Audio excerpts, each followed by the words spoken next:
let's get to it now. We're going to start touring a computer, and we're going to start at the very beginning, at the very core of what a computer is, and we're going to talk about the motherboard and the central processing unit, which is basically the brain of the entire works. Here's an example of a motherboard. They've gotten quite complicated over the years. There's a lot of bells and whistles on that puppy, and we're going to kind of take it apart and divide it into a couple big sections, okay? So let's just jump right into it and see what we can discover. All right, the first thing I want to talk about is how the motherboard is organized. And I like to do this without a picture because I want to kind of logically split your brain apart into these sections so that you understand how it's laid out, so that when you see it, if the parts of the motherboard aren't laid out the way you might think they are, it doesn't bother you as much. So we're going to talk about the faster part of the motherboard and the slower part. And the easy way to remember this is that the closer something is to the central processing unit or the brain of the computer, the faster it's going to be. The further you get away from the CPU, there's a latency with the travel time, even though we're talking, millionths of a second. There's latency, and there's other things that have to happen for the information to move to and from the CPU. So we're going to talk about the organization of a motherboard, and it's split into two things called bridges or sections. So the north bridge is the faster of the two bridges. The north bridge is the area of the motherboard that basically holds the CPU. And the CPU has some specific memory that's either a part of the chip itself or very, very close to the chip that's very, very fast. And it has two other things that are connected to it that are also very, very fast. So the CPU, first of all, is connected to the RAM, or the random access memory. Now, one of the things that you'll hear people say is, well, I added more RAM to my computer so it runs faster. And this is the first step towards being a well-informed geek or nerd, if you will. You will now understand that a processor or a computer runs at a clock speed. So adding more RAM does not make your computer run faster. Now, you get things done faster because what RAM allows you to do is have a bigger brain, if you will. You can hold more things in the fast memory that's located on the north bridge all at the same time. So on my developer's computer that has 32 gigs of RAM, I can hold a lot of different programs open in RAM at the same time. Okay? So to me as a human, I can operate faster, but the computer's really working at the same speed it was, even if I had less RAM. Okay. So what's on the north bridge? Well, my random access memory, and we'll get into that more when we talk about memory, but the RAM is there, the CPU is there, and my video card, or my PCIe slot, is also on the north bridge, because you want the video memory to move back and forth with the CPU very, very fast, so that you can basically run your World of Warcraft, or get in and out of the gulag faster, if you will, for you gamers out there. You want basically your video card and your RAM to be very, very close to the CPU. So those are the things that are connected on the north bridge: the CPU, the RAM, and your video card. Now, we talk a lot about cache. Cache is extra memory that is either on the CPU or very, very close to the CPU, between the RAM and the CPU. And instructions are loaded from these before anything comes in from RAM. So things that the CPU needs to store that it's going to need again very, very soon can be stored in this cache, and it makes CPU operations faster and more efficient. The lower the number, the closer to being on, or actually being on, the CPU chip itself you get. So L1 is almost always on the chip these days. L2 is frequently on the chip itself. L3 is typically right next to the chip between that and RAM. And L4 you don't see everywhere, but it's kind of It's a special type of cache that can be accessed by the CPU, the central processing unit, and the chip that's on the graphics card, called the GPU, or the graphics processing unit. L4 cache can be accessed by both of those systems. Now, again, L1 is closest, if not on the chip, as is L2. L3 and L4 are further away from the chip, but they're all closer than the RAM. Now, basically, as you go away from the CPU, the amount of memory you have available for those caches also gets bigger. So you get more RAM, you can store more stuff, but it's a little bit slower. Okay? Now we're still talking very, very fast. So the more cache you have, the more efficient and highly effectively your CPU can do its operations. I wouldn't sink a lot of extra money into a motherboard or a CPU that has, an awful lot of this, because for what most people do, even gamers, you're not going to need that much. But if you get into servers and things of that nature, it can become a bigger deal. Okay, the South Bridge. The way to remember the South Bridge is everything else connects to the South Bridge. Your mouse, your wireless headset, your keyboard, your external hard drive, your thumb drive that you plug in, everything else goes through the South Bridge. Your hard drives, whether they're a spinning drive, a solid state drive, it doesn't matter. Any other access or what we call peripherals, and we're going to go through all those peripherals, okay? They all attach through the South Bridge. Now here's why that's important. Let's say you have a standard laptop and you have one hard drive in it. And you've had it for a couple of years, and you're starting to feel like it's really, really, really sluggish. Okay? And we'll talk about this several times as we go through these videos. But what happens to a system is, if the motherboard and the CPU do not have enough RAM to do what it needs, it creates what's called virtual RAM on the hard drive. So it takes a piece of the hard drive and uses it as RAM. So it'll write the information out to the hard drive and then read it as it needs it. It's obviously much slower than regular RAM, and certainly slower than the cache, because it has to go down to the South Bridge, out to the drive, write or read the information it needs, back to the South Bridge, back up to the CPU. So it's slower. So if your hard drive, your C drive typically, if it's getting really, really full and your system's really, really sluggish, those two things should not surprise you, okay? Because as your hard drive gets full, if you run out of RAM because you're trying to do too many things at once, and you've got, Word and Premiere Pro and Adobe and, 17 browser pages open, all of a sudden your system kind of goes to a crawl because it's having to move information on and off the hard drive through the South Bridge. And because the hard drive's full, it's doing a lot of swapping because it's trying to find space. Okay? So that's just another thing that I want you to understand, that you want to keep your hard drive with your operating system as clean as possible. Nowadays, it's very common for people to get a system where you have either a very large hard drive or a hard drive, and you have like a firmware drive that you put in. This Surface that I have, only the operating system is on the internal hard drive. Any of my files and programs that I install are on the SIM card, which is another ½ terabyte that I've inserted.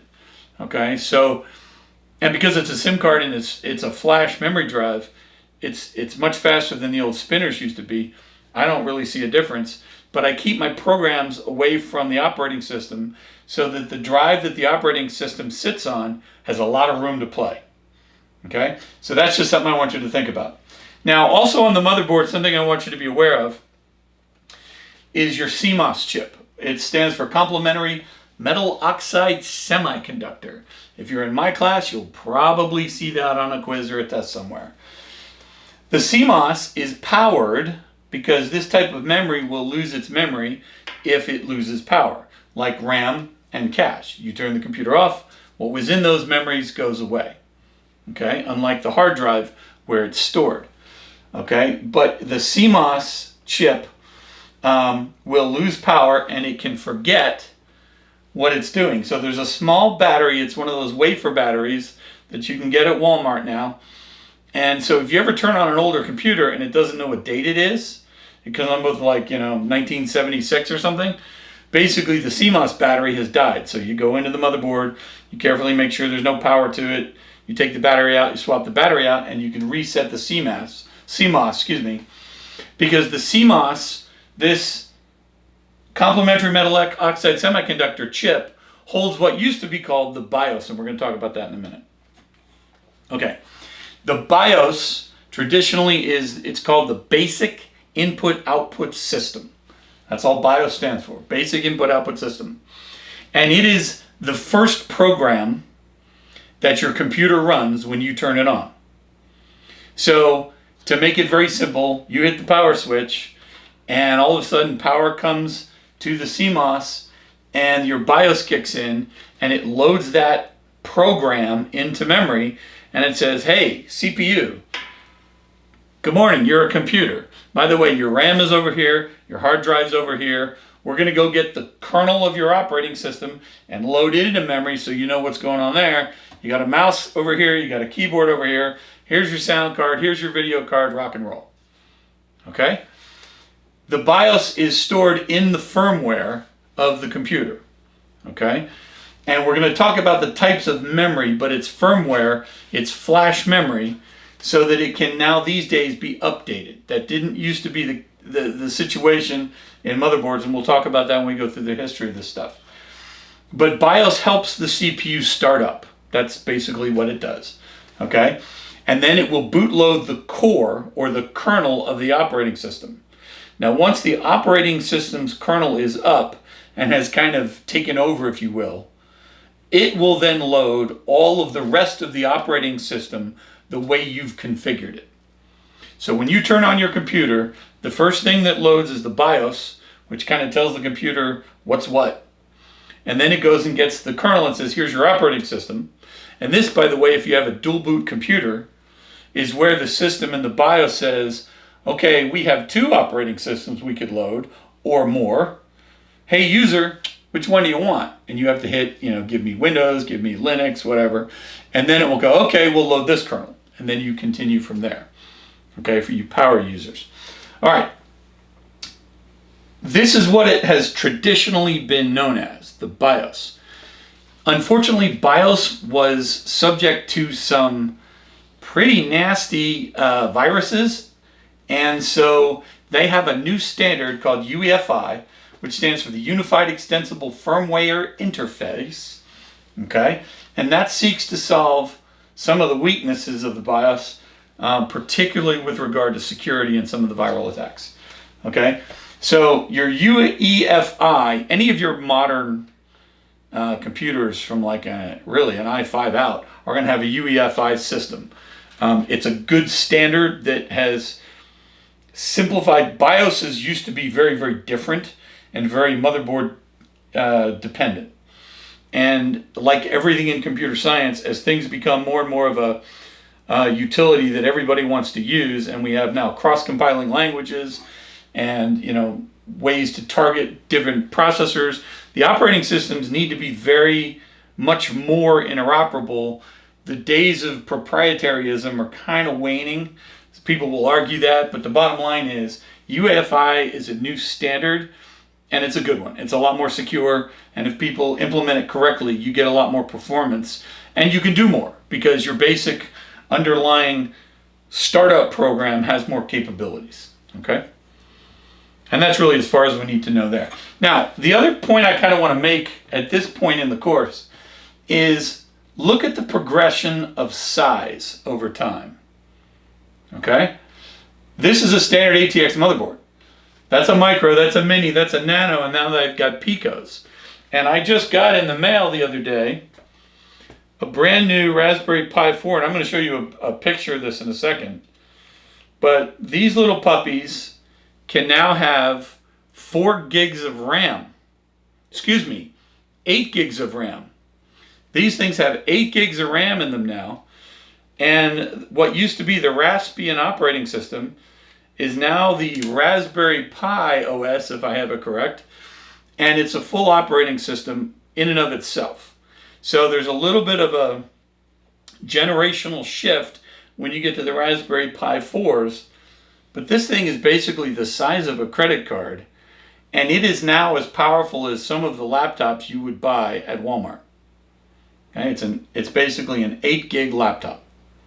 Okay, so it's really getting tiny, which is really kind of cool. So let's take a look at a couple of these. There's the 3B. We've got a lot of these in my lab that many of my students will play with. Here's a Raspberry Pi Zero. Our engineering teacher students use a lot of these because they're very, very small and they can fit in devices when they do engineering and builds.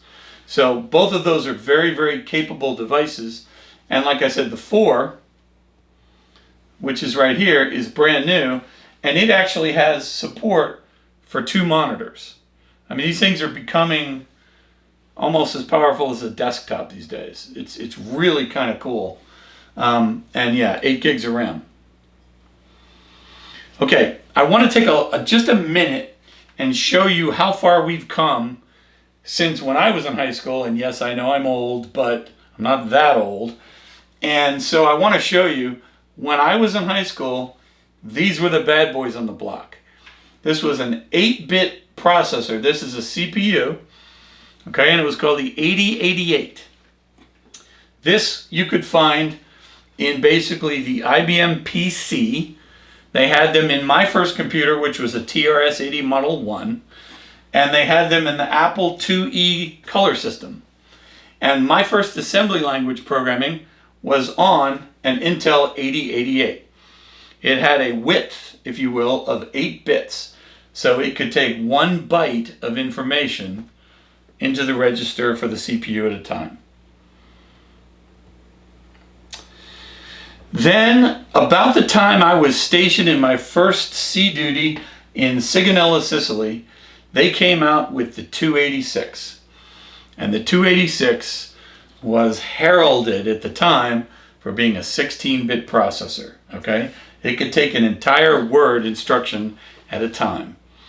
Now, we flew from Sigonella, Sicily up to Naples almost every day on routine flights, whether they were training or logistics runs. And I couldn't wait for the next day when I found out that these came into the Navy Exchange.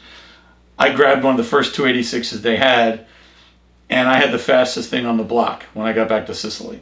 It was really cool. I loved it. And I actually made the statement, wow, this thing comes with a 20 megabyte hard drive. No one's ever going to fill a 20 meg hard drive. Okay, so I am old.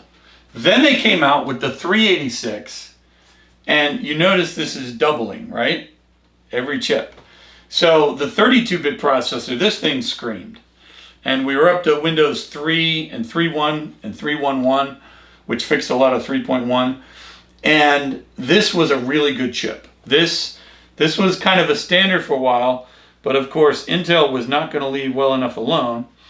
And they came out with the 486, okay, the DX4 chip. And that thing was a significant improvement over the 386. And then they went all the way to the Pentium, okay? Now this was the first time we got to superscalar processors, which was 2 data paths. The processor was still 1 core, okay? 1 CPU on the chip. But it could do 2 data paths, and it was a 64-bit processor. Okay, so it was a significant leap forward in the architecture, and Pentiums were around for quite a while. Today, it's a smorgasbord of CPU capabilities. And I'm going to tell you, they've kind of gotten to the point where they're not going to go a whole lot further for personal use. Of course, I say that, and 5 years later, they prove me wrong. But it's getting kind of silly. So there's a couple terms I want you to be familiar with. And that is the difference between cores and threads. Okay? Because Intel was good at pioneering the ability to have multiple CPUs on a single chip. And that makes sense, right? I mean, their chips were getting better and better. They were doubling every time. Why not put what used to be 2 CPUs on one chip? If you can now have more switches to have a faster one and go to 64, why not have multiple cores? So they did that. Now, of course, heat goes up, power demand goes up, all of those things go up. So then they said, well, you know, what if we could have hyper-threading, which sounds very Star Wars, but it would be virtual cores. So that means the operating system, when it sees 4 cores, thinks it's looking at, I don't know, 4 virtual cores or 16 cores or, you know, some combination. So if you have a hyper-threaded chip, for every core that you have, you can see up to 2 more virtual cores instead of the 1. So you kind of get a 2 for 1. And I put an asterisk by the i9 because you can have up to 32 threads. The operating system can think it's looking at 32 threads with some of the really expensive i9s, okay? Now, if you're a really, really, really hardcore gamer, okay, an i7 is going to do all you're going to be able to handle, realistically speaking. And if you want to buy the i9 and you have the money just to brag, rock on. But if you have an i7, you are so far beyond, I mean, it's way more power than you really need. Okay, your internet connection is probably going to bog you down more than the processor is. Okay, and if you have a good graphics card, that's also going to break a bottleneck. The CPU above an i5, you're good. You really are for most use. Okay. Now, if you're talking, you know, you're building a data center, you might want to look at the i9s because you can have less physical servers and more virtual cores. Okay. So things to think about. But again, this is an intro course, so we're not going to go a whole lot more into them. These are good looks at what the chips actually look like. They're also a lot easier to place because you don't have a million actual little pins that have to go into sockets that bend. So the technology of how you actually put it into the motherboard is better. It's still a tricky art. If you're not good at it and you're only going to do it once every 5 years, let the guy at Best Buy that does 20 of them a day do that for you. Okay, next up, we're going to talk about the peripherals and the ports on a computer. But thanks for your attention. We've done, like I said, a quick look at motherboards and CPUs. Hopefully you've got a better understanding of that, and I'll see you on the other side.